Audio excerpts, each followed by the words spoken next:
खरंच समाजसेवक असतो, जो खरा नेता असतो, त्याची जनतेशी नाळ असते. अरे पडलो तरी बेहतर, चल तुझे कामं मी करतो. केली का नाही? आम्ही तुमच्यामध्ये राहिलो, तुमच्या सुखदुःखात राहिलो. अरे ज्यांना निवडून दिलं ते कधी तुमच्या सुखदुःखात आले नाही, ज्यांनी काही काम केलं नाही. आणि आज हा गद्दार, तो गद्दार, तू महागद्दार, तू काय यायला सांगतो आम्हाला. आणि त्यांची हिंमत असेल तर समोरासमोर त्यांनी बसावं. त्याच्याला गप्पा करताय तुम्ही. बोलता येतं म्हणून माणसाने काही बोलू नये. हा तुम्ही तुमच्या कामाच्या जीवावर मागा ना. काय म्हणायचं की मी देण्याकरता एवढा कोट्यावधी रुपयाचा निधी आणला, मला तुम्ही मतं द्या. काय हरकत आहे? दिलीप मोहिते इथं सांगतो मी, हो देण्याकरता हे काम केलं, ते काम केलं, आणि म्हणून तुमच्याकडे मागतोय, मतं मागतोय. हे तर बरोबर आहे का नाही? पवारसाहेबांना आम्ही सुद्धा मानतो ना. काय आमचं वैर आहे? एक महाराष्ट्राला मोठा नेता आहे. तर आमची पवारसाहेबांकडे अपेक्षा होती. साहेब एवढं मोठं केंद्राची सत्ता तुमच्याकडे होती, केंद्राचे कृषी मंत्री तुम्ही होता. त्यावेळेला एखादा कायदा करून ठेवला असता तर आज कांद्याचे भाव पडतात, दुधाचे भाव पडतात, तर केंद्रामध्ये तुम्ही म्हणाल ते म्हणजे मग सगळे ऐकत होते, तर एखादा कायदा करून ठेवला असता तर आज अडचण आली असती. नाही तुम्ही केलं. दिलीपराव मोहिते पाटील साहेब असं म्हणाले की अमोल कोल्हे महागद्दार.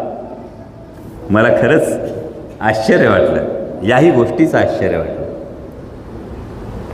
त्यांच्या वयाचा मान ठेवून, त्यांच्या अनुभवाचा मान ठेवून मी खूप प्रामाणिकपणे त्यांना सांगू इच्छितो की शेतकऱ्यांचं उत्पन्न दुप्पट करण्याचं आश्वासन देऊन त्याच्या ताटात माती कालवणं ना, हे जे भारतीय जनता पक्षानं केले त्याला गद्दारी म्हणतात. दरवर्षी 2 कोटी रोजगार देतो असं सांगून 83% सुशिक्षित बेरोजगार या देशात केलेत ना, त्या भारतीय जनता पक्षाने जी जनतेशी केली ना, त्याला गद्दारी म्हणतात. दिल्लीच्या सीमांवर जेव्हा शेतकरी आंदोलन करत असतात तेव्हा मंत्र्याचा पोरगा गाडीखाली शेतकऱ्यांना चिरडतो, याला जनतेशी गद्दारी म्हणतात. पेट्रोल जेव्हा 100च्या पार जातं, गॅस जेव्हा 1000च्या पार जातो, तेव्हा जनतेच्या तत्वांची हिताशी केलेली याला गद्दारी म्हणतात.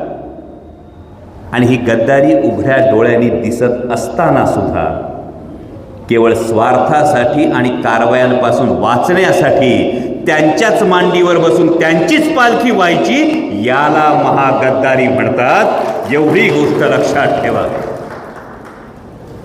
हे सगळं उघड्या डोळ्यांनी दिसत असताना सुद्धा जर असा आरोप कुणाला करावा लागत असेल तर मला अजूनही असं वाटतं की हा आरोप करण्यामागे नक्कीच काहीतरी कंपल्शन त्यांचं असेल.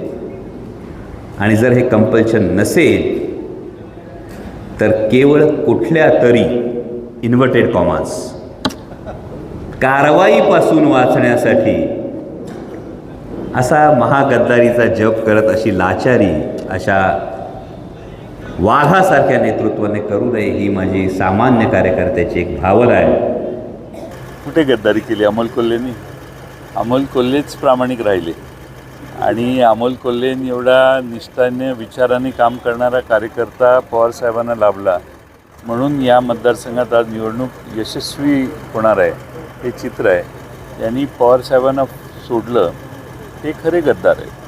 तर दिलीप मोहितेंनी आज बोलताना शरद पवारांवरती खरं तर त्यांची टीका केलेली पाहायला मिळाली. ते बोलताना असं म्हटले की शरद पवार कृषी मंत्री असतानाच त्यांनी जर कांदा किंवा ह्या प्रश्नाविषयी जर योग्य कायदा केला असता तर हे प्रश्न आता उपस्थितच झाले नसते. तुम्ही अशी कधी मागणी केली का शरद पवार साहेबांच्याकडे?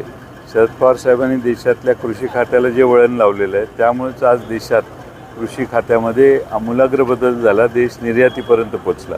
आता निर्यात कांदा करायच्या वेळी निर्यातच बंद जर तुमचं सरकार करत असेल तर तुम्ही काय झोपा काढत होता? तुम्ही निर्यात बंदीला विरोध का नाही केला? तुम्ही एखादं स्टेटमेंट का नाही केलं? तुम्ही दिल्लीला जाऊन दिल्लीतल्या पंतप्रधानांना भेटून तुम्ही काय केलं? तुम्ही काहीच केलं नाही. तुम्ही आत्ताच हात बांधून मांडलिकासारखी तिथं जाऊन बसल्यामुळे तुम्हाला काही बोलायची सोयच नाही. त्यामुळे ह्या नैतिकतेच्या गप्पा त्यांनी सांगू नये.